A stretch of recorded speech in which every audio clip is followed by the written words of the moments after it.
자, 오늘 말씀의 달 마지막 주일로 마태복음 13장에 있는 씨 뿌리는 비유를 통해서 하나님께 영광 돌리기를 원합니다.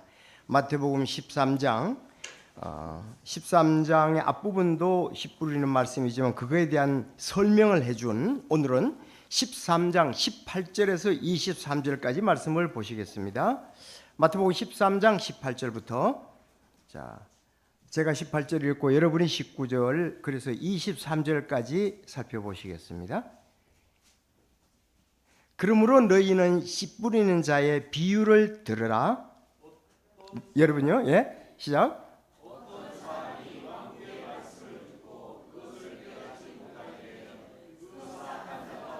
그의 말씀에 뿌려진 것을 채워가나니 이 사람은 길가의 씨를 받은 자니라. 그러나 돌밭 속에 씨를 받은 자 바로 그 자는 말씀을 듣고 즉시 기쁨으로 그것을 받아들이지만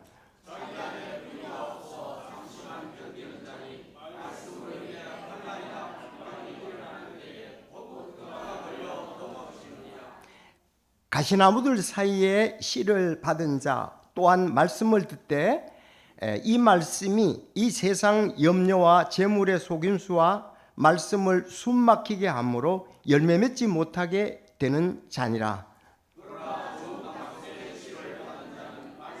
듣고 그것을 깨닫는 자니 그것은 또한 열매를 맺어 얼마는 100배, 얼마는 60배, 얼마는 30배를 내느니라 하시니라.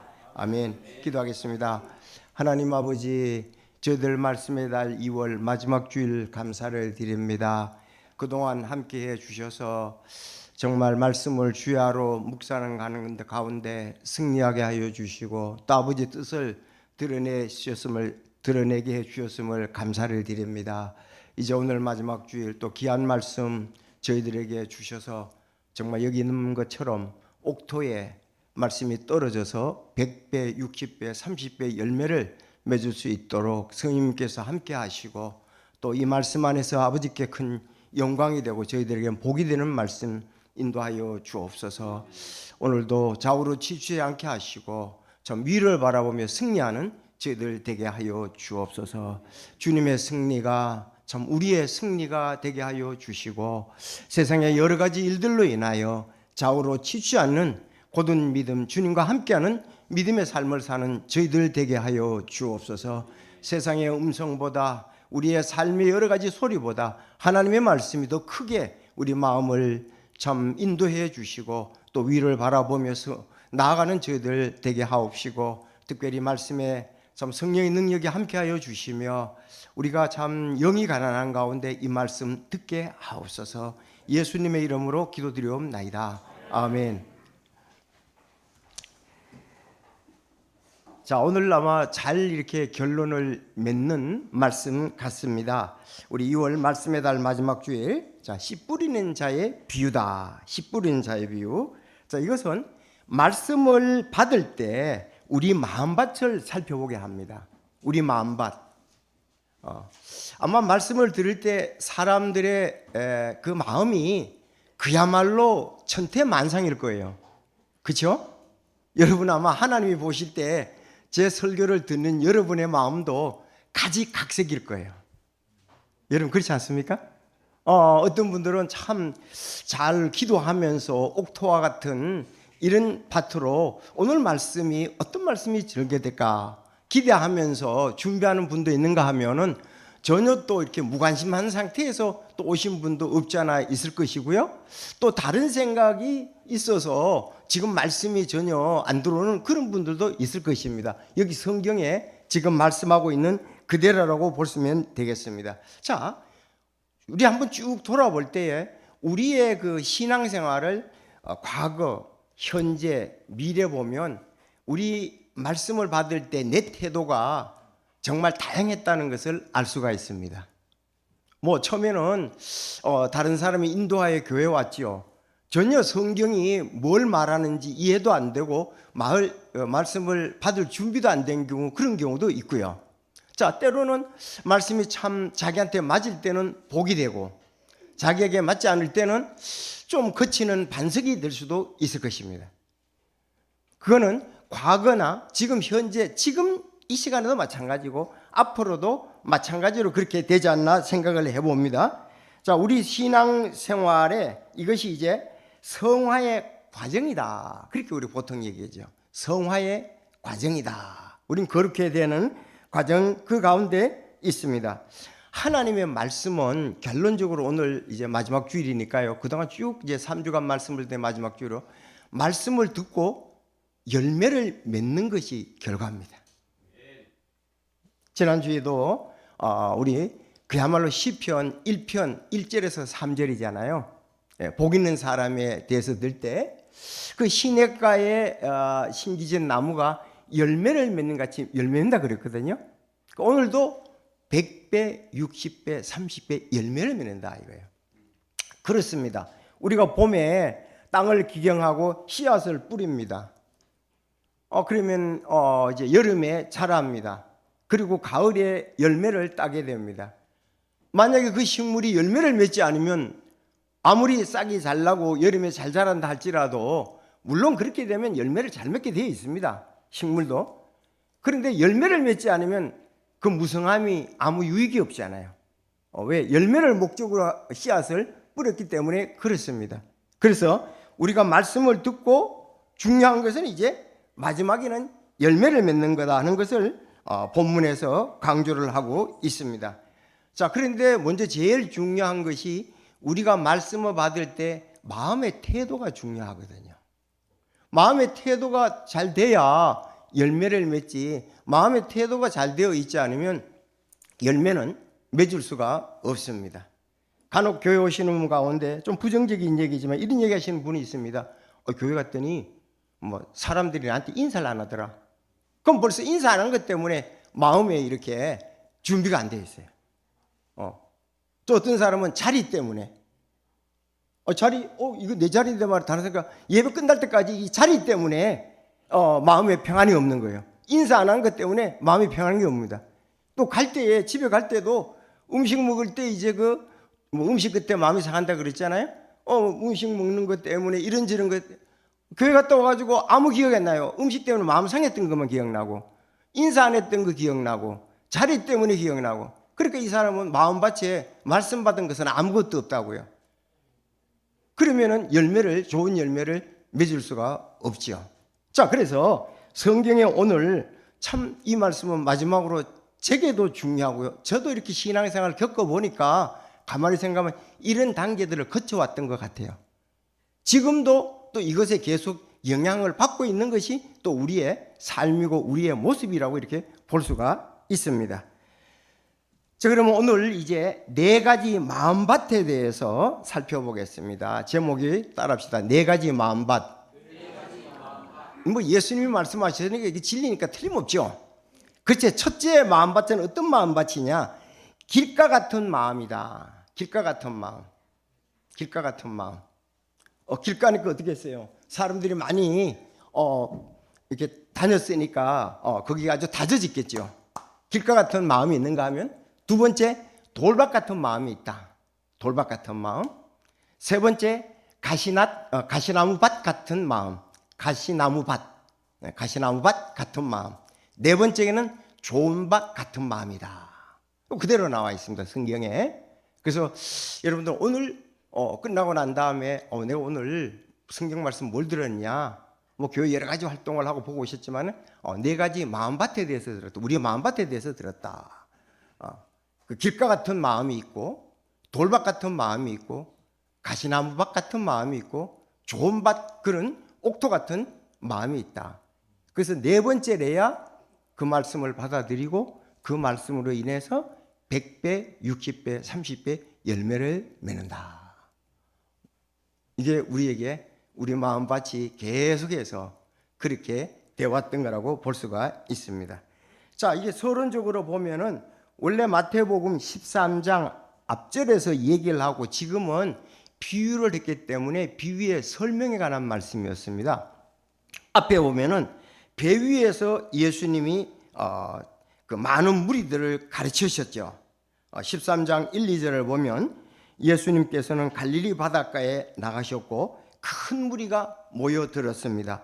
그래서 배 위에 올라가셔 앉으셔서 지금 이 비유에 대해서 말씀을 하시는 것입니다. 여러분, 갈릴리 해변은 완만한 경사를 이룬 그런 지역입니다. 그리고 예수님은 바닷가에서 배 위에 지금 올라가셔서 말씀을 증거합니다.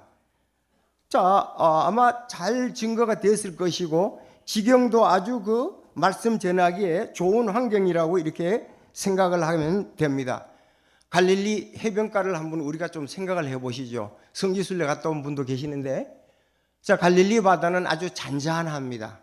대체로 사람들이 많이 모였습니다. 그 해변가에 사람들은 서 있죠. 예수님은 배 위에 계십니다.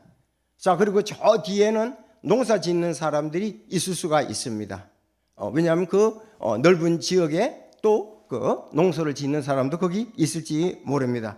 언덕 너머는 실제로 뭐 씨를 뿌릴 수도 있고 거둘 수도 있는 모습이 있을 수 있습니다. 제가 이걸 보면서 2024년 우리 인천의 자월도로 장년부 부인부 야외 선교를 야외 친교를 갔었죠. 그때에 참 이 마을과 비슷하지 않는가 하는 좀 환경입니다. 자, 우리가 거기서 갔을 때 바다에 잔잔했습니다. 바다의 그 모래사장에 우리 걷기도 하고요. 그 옆에서 우리가 예배를 드렸거든요. 근데 그 조금 언덕 위로 뒤에는 산이 있고요. 그 앞에 산 앞에는 아무래도 농토가 있었죠. 우리 가서 뽕나무도 따고 뽕잎도 따고 하셨잖아요. 자, 그런 환경이죠. 자, 그러면 바다는 잔잔하고 예수님은 배 위에 있고 모래사장에 사람들이 서 있습니다. 그리고 저 뒤에는 농토가 있고 산이 있는 그런 광경이었습니다. 비슷한 환경으로 생각하시면 됩니다. 자, 근데 그 다음에 이제 예수님께서 씨 뿌리는 것에 대해서 말씀을 하고 계십니다. 자, 우리는 농사를 지을 때 땅을 먼저 기경하고 씨를 뿌리잖아요. 어르신들 기억나시죠? 우리는 먼저 봄만 되면 다 쟁기로 갈아엎잖아요. 그러면 뭐 적은 걸 하더라도 호미로 다 갈아엎고 씨를 뿌리는데 이스라엘은 좀 그렇게 하지 않았습니다. 그래서 어떠냐, 그들은 먼저 씨를 뿌리고 갈았습니다. 우리하고 좀 달라요. 그러다 보니까 농로나 밭길이 있잖아요. 거기에 이제 길가에 씨가 떨어지기도 하고, 또 이스라엘은 그 나라 땅이 토양이 돌이 기반이 되어 있어요. 돌이 밑에 있어요. 그래서 어떤 지역에 가면은 조금의 흙밖에 없습니다. 자, 거기에 떨어지기도 하거든요. 길가에 떨어지니까 당연히 그거는 뿌리를 박지 못해서 새가 와서 들짐승이 와서 날짐승이 와서 먹어버렸다, 그렇게 되어 있습니다. 두 번째 또 뿌린 것을 이렇게 보니까 길가 그 다음에 돌밭에 뿌렸더라. 밑에 위에 조금의 흙이 있고 밑에 돌이 있어서 제대로 뿌리를 내리지 못했다. 세 번째는 가시나무들 밭에, 가시나무들 사이에 떨어졌습니다. 그래서 이스라엘 농지 주변에는 가시나무 계열의 가시덤불이 흔했습니다. 자, 생명이 훨씬 강한 이 가시나무가 그 영양분과 햇빛을 다 빨고 가리기 때문에 자랄 수가 없었습니다. 자, 그런데 이제 주인이 목표로 한 것은 좋은 밭, 좋은 땅에 씨가 뿌려 떨어졌습니다. 그랬더니 100배, 60배, 30배. 100배가 먼저 나오네. 여기는 보니까 그렇게 열매를 맺었다는 것을 말씀을 하고 있습니다. 자, 이 말씀을 증거할 때 그들은 바로 옆에가 모든 환경들이 정말 이 말씀과 딱 맞았습니다. 길가에 떨어진 씨, 돌밭에 떨어진 씨, 가시나무 밭에 떨어진 씨, 좋은 밭에 떨어진 씨, 이 네 가지를 그 주변 환경을 통해서 예수님은 말씀하시는데, 그러면 이 비유를 왜 말씀하시냐가 중요하잖아요. 이 하늘의 왕국에 대해서 지금 설명하기 위해서 주변 환경을 통해서 얘기를 하거든요. 이걸 비유라 그럽니다. 비유라는 것은 그 영적으로 잘 이해하기 힘든 것을 다른 것을 예를 들어서 그것을 설명하기 위해서 비유를 말씀하신 것입니다. 그래서 오늘 비유로 말씀을 하셨는데, 이제 자, 이렇게 하니까 사람들이 어떠느냐? 여기 13장 9절 보니까 이 말씀을 다 듣고 난 다음에 예수님이 저하고 나 뭐라 그랬냐면은 시작 9절 시작. 자, 예수님이 들을 귀 있는 자들은 들을지어다 하시니라.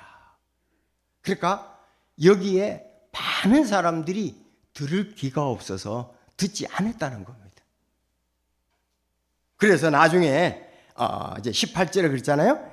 그러므로 너희는 씨 뿌리는 자의 비유를 들으라. 이제 제자들 모아놓고 얘기를 하는 거예요. 너희는 어떤 사람이 왕국의 말씀을 듣고 그것을 깨닫지 못할 때는 그 사악한 자가 와서 그 마음속에 뿌려진 것을 채워가나니 이 사람은 길가의 씨를 받은 자라고 설명을 해 주었습니다. 많은 사람들이 모였지만은 그 말씀을 이해하지도 받아들이지도 못하고 갔다 이 말입니다. 혹시 여러분들 가운데도 그럴 수도 있지 않습니까? 제 설교가 이해도 안 되고 받아들이지도 않고 또 그냥 가시는 분도 있는가 하면 어떤 분들은 정말 좋은 밥같이 잘 받아들여서 나가서 100배, 60배, 30배 열매를 맺을 수도 있겠죠. 그래서 예수님께서 앞으로의 일어날 일들에 대해서 말씀하셨지만 그들의 마음은 준비가 안 되어 있습니다. 아마 예수님의 기적을 보고 따라왔을 수가 있겠죠. 또 그래서 진정으로 예수님이 뭘 말씀하시고자 하는 것인지 이해하고 들으려고 하고 준비된 마음의 사람들은 좋은 열매를 맺게 됐다는 겁니다. 여기서 조금 오늘 교리적인 문제인데 한번 18절에 보면 나머지는 아마 이해가 될 우리 19절 어떤 사람이 왕국에 대해서 말씀을 듣고 그랬습니다. 이 왕국이라는 것을 앞에서는 보면 하늘의 왕국이다 이렇게 얘기를 하고 있습니다. 하늘의 왕국. 그런데 좀 미안하지만 이 지금 개역 성경에는 전부 천국이라고 나오기 때문에 구분이 안 돼요. 근데 킹 제임스 성경에서는 하늘의 왕국, 하나님의 왕국, 하늘 왕국이 잘 구분돼서 나오는 것이 영어 번역에서 잘 되어 있습니다. 개역 성경에는 전부 천국이라고 나오기 때문에 구분이 없습니다. 그런데 하늘의 왕국과 하나님의 왕국과 하늘 왕국은 다르거든요. 여러분 성도들은 이해되십니까? 자, 오늘은 하늘의 왕국에 대해서 말씀하고 있는 것입니다. 여러분 이 부분이 돼야 신앙이 힘찰 수가 있어요. 정말 열매를 기대하고 왜 이 말씀을 주셨는가를 알 수가 있습니다. 자, 하늘의 왕국, 즉 하늘의 왕국, 이거 좀 한번 보세요. 워낙 중요하기 때문에 그렇습니다. 왜? 이게 이해가 안 되면 뭐 우리 신앙생활에 중요한 부분을 놓치고 말기 때문에 그렇습니다. 하늘의 왕국. 요거는 이 유대인과 이스라엘 백성들이죠. 유대인과 메시아의 관계에 대해서 얘기를 하는 거예요. 지금 우리 구약 스가랴서를 보지 않습니까? 구약의 이 스가랴서 그런 예언자들이 예언한 대로 다윗의 자손인 예수 그리스도께서 예루살렘의 왕자에 앉아 다스리시는 왕국을 말하고 있습니다. 그럼 지금은 아니잖아요. 그럼 언제? 천년 왕국 됩니다. 이 부분이 중요한 거예요. 지금 마태복음은 주로 하늘의 왕국에 대해서 얘기를 하거든요. 하늘의 왕국. 왜? 마태복음을 듣는 사람들은 주로 이스라엘 백성 유대인들을 향해서 줬습니다. 그래서 지금 하늘의 왕국에 대해서 설명을 하는 거예요. 유대인과 메시아 예수님에 대해서 말씀하시는 거죠. 이건 구약에 있는 그대로예요. 그래서 어제하고 오늘 큐티에서 이 부분에 대해서 스가랴서 13장 이 부분 잘라주 14장에 얘기를 하고 있습니다. 그래서 다윗의 자손 예수님이 예루살렘에 오서 왕자에 앉으십니다. 이때 이제 천년왕국 때는 전 세계를 예수님이 직접 다스리시는데 그 수도가 어디냐면 예루살렘입니다. 거기서 예수님이 앉으시고 다스리시는데 그래서 이거는 지상 통치를 말하는 거예요. 아니 유대인들이 예수님이 메시아로 온 것을 거부했잖아요. 왜? 구약에 예언되어 있기를 그 메시아가 오면은 이 땅을 다스린다고 그러는데 예수님이 오셔서 다스리지는 않고 하나님의 진리를 얘기하셨잖아요. 그러니까 아니라고 그런 거예요. 메시아를 배척했죠. 그러나 7년 대화할 마지막 때 이스라엘 백성들이 예수님이 메시아인 걸 인정을 하고 천년왕국에 들어갔을 때 그 백성들을 다스리고 또 함께 통치한다는 말씀이죠. 그래서 이 하늘의 왕국은 지상 통치, 이건 죽어서 가는 천당이 아닙니다. 주님께서 오셔서 이 땅에 세우실 천년 왕국을 말씀하는 것입니다. 여러분 잘 이해가 되시나요? 이걸 알아야 오늘 본의 말씀이 이해가 됩니다. 그래서 그때 우리 그리스도인들은 어떠냐? 누가복음 19장 17절, 주인이 그에게 이르되 잘하였도다 선한 종아, 내가 매우 작은 일에 신실하였으므로 10도시를 다스릴 권세를 차지하리라 하니라. 이때에 우리가 예수 그리스도와 함께 통치를 하게 되죠. 10도시를 다스릴 권세를 차지하리라고 얘기를 했습니다. 성경에서 천당에 대해서, 우리 일반 사람들이 말하는 천당에 대해서는 여러분 성경을 한번 찾아보시길 바랍니다. 그거는 줄을 끄시기 바랍니다. 자, 디모데 후서 4장 18절입니다. 이거의 자세한 말씀은 계시록 21장 22장 말씀이죠.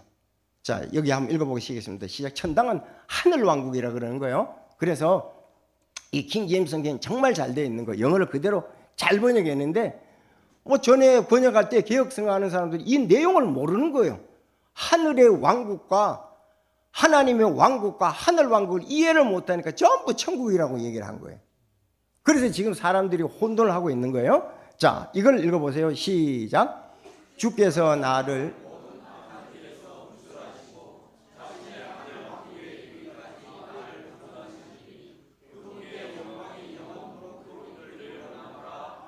네, 여기 하늘 왕국입니다.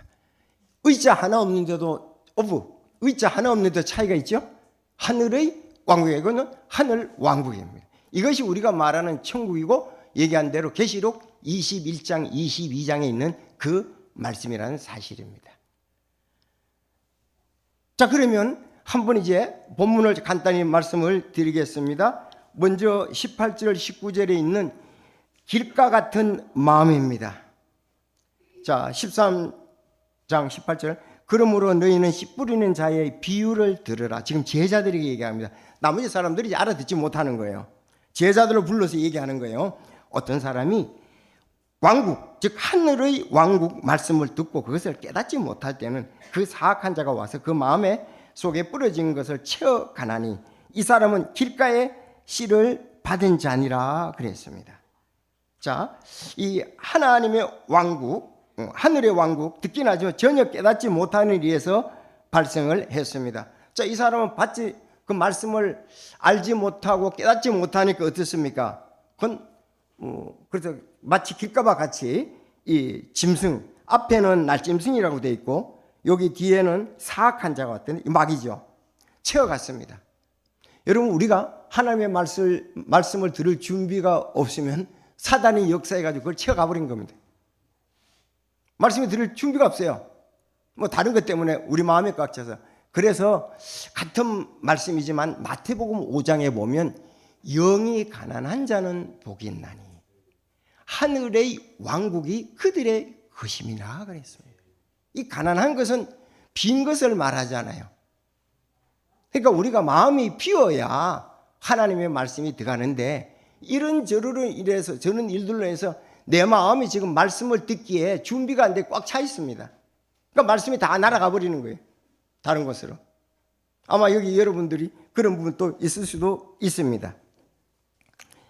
그래서 예배 참석하여 설교를 듣거나 성경 공부는 하지만 자기 생각이 꽉 차 있고 무관심으로 차 있기 때문에 말씀을 들을 태도가 안 되어 있습니다. 그래서 성경의 진리를 대한 무관심, 또 가볍게 여길 때 이런 부분들이 일어난다는 것입니다. 자, 이것은 우리에게 이미 경험상 다 있어진 일들이기 때문에 여러분이 이해할 줄로 믿습니다. 두 번째가 돌박 같은 마음입니다. 돌박 같은 마음. 길가는 아예 말씀을 들을 준비가 안 돼 있어요. 근데 돌박 같은 마음은 그래도 말씀을 일시적으로는 받습니다. 이럴 때도 있거든요. 자, 그러나 돌밭 속에 씨를 받는 자, 바로 그 자는 말씀을 듣고 즉시 기쁨으로 그것을 받아들이지만 그랬어요. 즉시 기쁨으로 그것을 받아들이지만 자기 안에 뿌리가 없어 잠시만 견디는 자니 말씀으로 인해 환난이 온다 이거예요. 핍박이 일어날 때에는 곧 그가 걸려 넘어진다. 환난이나 핍박이 올 때, 여러분 이런 것도 우리가 경험할 수가 있거든요. 처음에 와서 교회 와서 굉장히 좋아하고 기뻐합니다. 정말. 그러나 이게 예수를 믿고 난 다음에, 교회 오고 난 다음에 또 어려움도 있을 수 있고 다른 부분으로 어려움도 올 수 있거든요. 환난이나 핍박이 일어나는 때에 곧 그가 걸려 넘어지니라. 참 그게 묘한 것이 있어요. 그 사람이 신앙생활을 안 하는데 교회로 인도하면은 그 와서 여기 와서 예수 그리스도를 개인의 구주로 영접했습니다. 주변의 친구들이 어쩌니 저쩌니 해가지고 그 마음이 다 사라져 버리는 거예요. 그래서 세상으로 가는 친구들도 있거든요. 또 교회 안 다니는 사람들이 다닌다 그러니까 더 핍박을 또 하는 경우도 있고, 아마 친척 가운데도 여러분들 그런 있었을 거예요.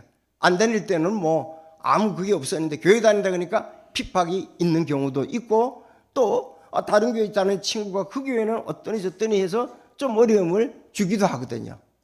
그래서 걸려 넘어집니다. 이런 경험도 우리도 했을 것입니다. 자, 그래서 돌박 같은 마음. 자, 말씀을 듣고 즉시 기쁨은 있지만, 그리고 환난이나 핍박이 있을 때 걸려 넘어진다. 그렇게 말씀하라고. 그러니까 이거는 외부의 압력이 와서 넘어지는 것을 말씀하고 있습니다. 자, 말씀을 듣고 큰 결단을 하지만 일상으로 돌아와 신앙생활 때문에 주변의 비난을 듣거나 손해를 보게 되면 금세 믿음을 포기하는 그런 경우도 있습니다. 특히 이 부분은 감정에만 우리 의지하지 말고 깊은 말씀의 묵상과 인내가 부족한 상태입니다. 자, 바울의 경우도 이렇게 보면은 이런 경우들이 있었습니다. 바울도 정말 그는 유대인들에게 있어서 네노라는 학자였죠. 그런데 그가 예수님을 핍박하다가 그는 다마스크 도상에서 지금 경험을 통해서 새로운 변화가 일어나기 시작했는데 그 단계들이 있었습니다. 바울도. 원래 바울은 여러분 사도행전 7장에는 스데반의 설교가 거의 7장을 다 차지합니다. 스데반이 설교할 때 바울에게는 아무 마음에 감동이 없었습니다. 길과 밭과 같았습니다. 그런 왜 예수를 핍박하는 사람들에게 온 신경이 다 있어가지고 자기 율법이 맞는 줄 알고 마음에 꽉 닫혀 있기 때문에 그렇습니다. 그는 돌박 같은 단계를 가졌고 또 길가 같은 마음의 단계를 가졌습니다. 근데 예수님이 계시죠. 나는 내가 핍박하는 예수라. 가시체를 걷어차기가 내게 고생이 아니냐 그랬습니다. 그는 이 교만과 고집이 정말 마음속에 돌덩어리같이 딱딱한 그런 상태에 있었습니다. 그들이 하는 스데반이 돌로 쳐 죽이는데 그는 앞장을 섰잖아요. 그러면서 그쪽의 진리가 뭘 말하는지 관심이 없었습니다. 골로새서 2장 6절 그래서 우리에게 그러므로 너희가 주 곧 그리스도 예수님을 받아들였듯이 그렇게 그분 안에서 걷되 그분 안에서 뿌리를 내리고 세워지며 가르침을 받은 대로 믿음 안에 굳게 서서 그 안에서 넘치도록 감사를 드리라. 이 넘어진 사람들의 특징을 보면 감사가 없다는 겁니다. 그렇죠? 그게 우리의 승리 생활과도 관계가 됩니다. 내가 감사가 없을 때 어떤 일들이 일어나게 되는 거죠. 그래서 그분 안에 뿌리를 내리고 세워지며 가르침을 받은 대로 믿음 안에서 굳게 서야 되죠. 흔들리지 않고 넘치도록 감사를 드리라. 그렇게 말씀을 했습니다. 마지막 세 번째, 가시나무밭 같은 마음입니다. 자, 가시나무들 사이에 씨를 받은 자니 그랬거든요. 말씀을 듣되 아주 참 진리의 말씀이에요.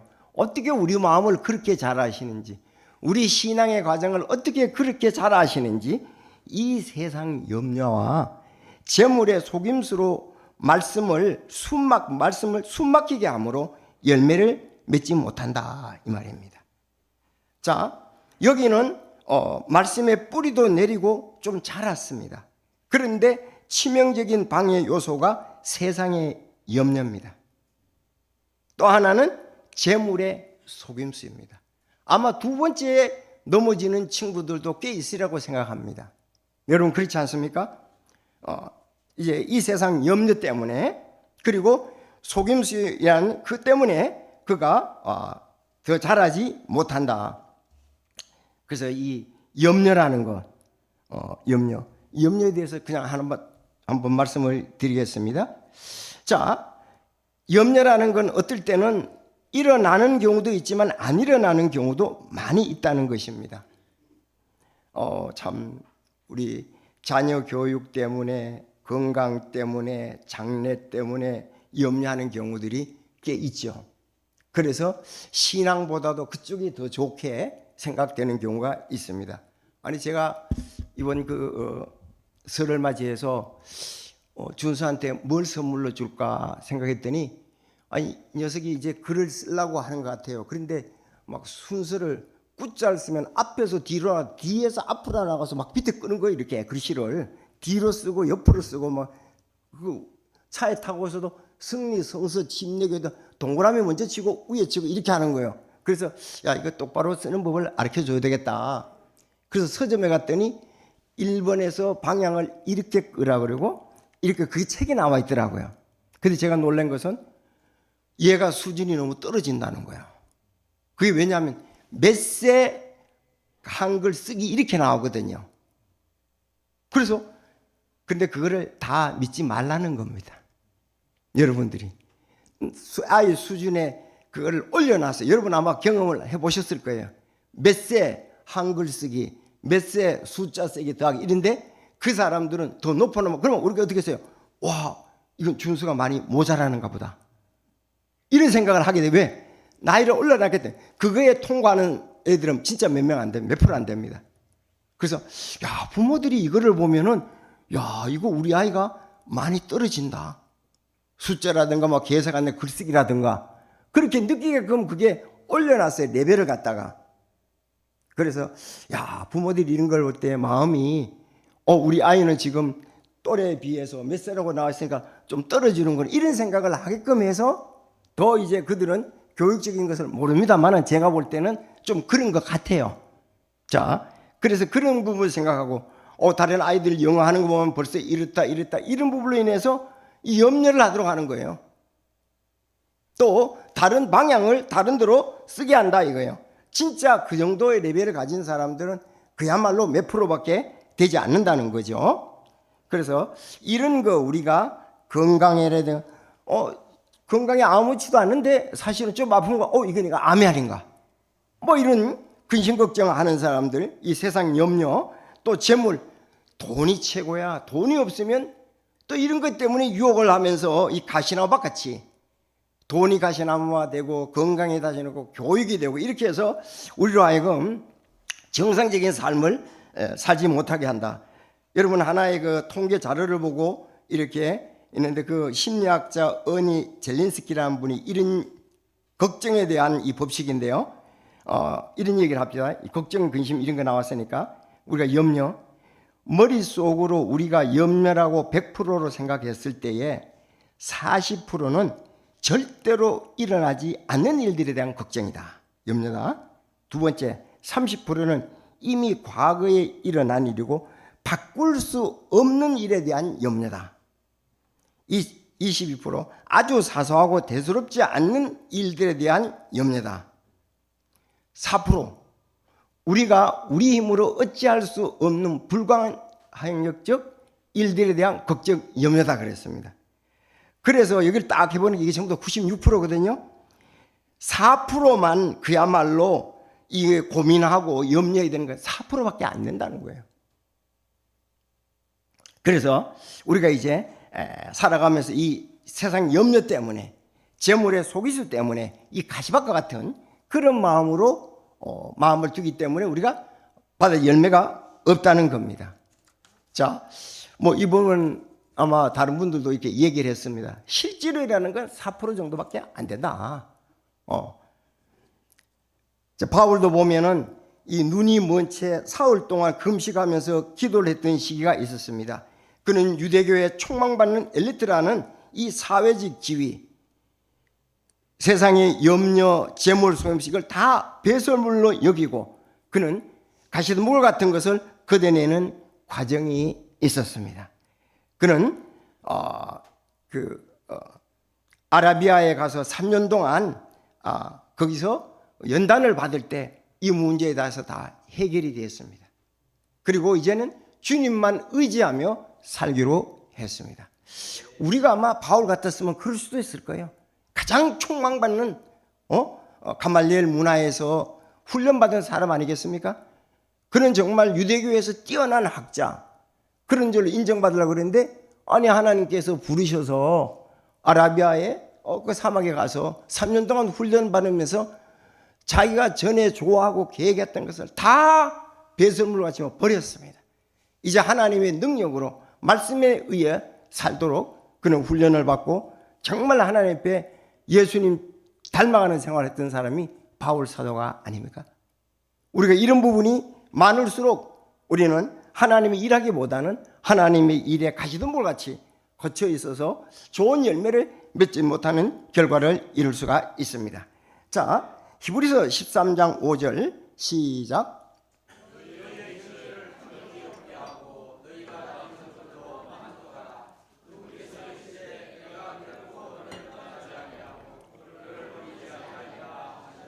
네, 가장 좋은 약속의 말씀입니다. 너희 행실을 탐욕이 없게 하고 너희가 가진 것으로 만족하라. 그분께서 이시되 내가 결코 함께 하시되 떠나지 아니하고 너를 버리지 아니하리라 하셨느니라. 이게 우리에게 주는 말씀이고 이 바울 사도가 실제적으로 경험한 말씀이 아니겠습니까? 자, 이제 좋은 밭입니다. 무엇보다도 열매를 맺으려면 좋은 밭에 떨어야 되죠. 길가도 안 되고 돌밭도 안 되고 가시나무밭도 안 됩니다. 마음밭에 우리 마음이 좋아야 이 열매를 100배, 60배, 30배를 맺을 수가 있습니다. 여기서 깨닫는 자라 그랬거든요. 말씀을 듣고 그것을 깨닫는 자는 또한 열매를 맺어 얼마는 100배, 60배, 30배를 맺는다 그랬습니다. 아마 우리가 신앙생활 하면서 열매 없이 아마 신앙생활 하는 경우가 꽤 많이 있을지도 모릅니다. 우린 열매가 있었거든요. 아니 좋은 씨는 하나님의 말씀이에요. 그 좋은 하나님의 말씀이 완벽하지요. 우리 마음에 떨어졌을 때에 우리가 100배, 60배, 30배 열매를 맺었는데 그 깨닫는 자라는 거랬어요. 제가 깨닫는다는 말이 조금 이게 추상적이고 좀 애매하잖아요. 이걸 찾아보니까 깨닫는다는 말은 함께 한다는 말이더라고요. 함께 한다. 즉 우리 마음이 옥토가 돼가지고 그 마음밭에 하나님의 말씀이 떨어져서 함께해서 거기서 열매들을 맺기 시작한다. 자라서 그들이더라고요. 그래서 우리 마음이 지금 나눠져 있으면은 거기에 좋은 씨앗 하나님의 말씀이 떨어질 수가 없다는 겁니다. 아라비아 광야에서 연단과 수많은 선교 여행을 통해서 바울 사도의 마음밭은 완전히 좋은 땅이 되었고 인내로 말씀을 지켰고 많은 교회를 세우며 신약 성경의 절반 가까이를 이렇게 쓴 것이 바로 바울의 열매지 않습니까? 바로 이런 열매들이 우리에게는 중요하다는 것입니다. 자, 오늘 좋은 땅에 씨를 받은 자는 말씀을 듣고 그것을 깨닫습니다. 그 말씀이 내한테 좋은 밭에 함께해서 100배, 60배, 30배를 낸다. 그렇게 말씀을 하고 있습니다. 자, 이거에 대해서 우리가 가장 또 실천적으로 옮겨야 될 것이 저도 되다 안 되다 그런 경우들이 있는데 스펄전 목사님이 이런 말씀을 하셨어요. 목회자 친구회 때 했던 말씀이 계속 기억이 나는데 말씀을 준비할 때도 기도해야 되고 설교를 들을 때도 기도해야 되고 설교를 한 다음에도 기도해야 된다. 어떤 경우는 제가 설교를 해놓고 무슨 설교를 했는지 오랫동안 머물지 않고 설교한 걸 끝날 수가 있거든요. 또 여러분은 설교를 들었지만 그때 듣고서 다 잊어버려서 그냥 있으면 그 열매가 없습니다. 그래서 여러분들이 오셨을 때, 교회 오셨을 때에 여러분의 마음을 먼저 비우는 작업을 하셔야 되죠.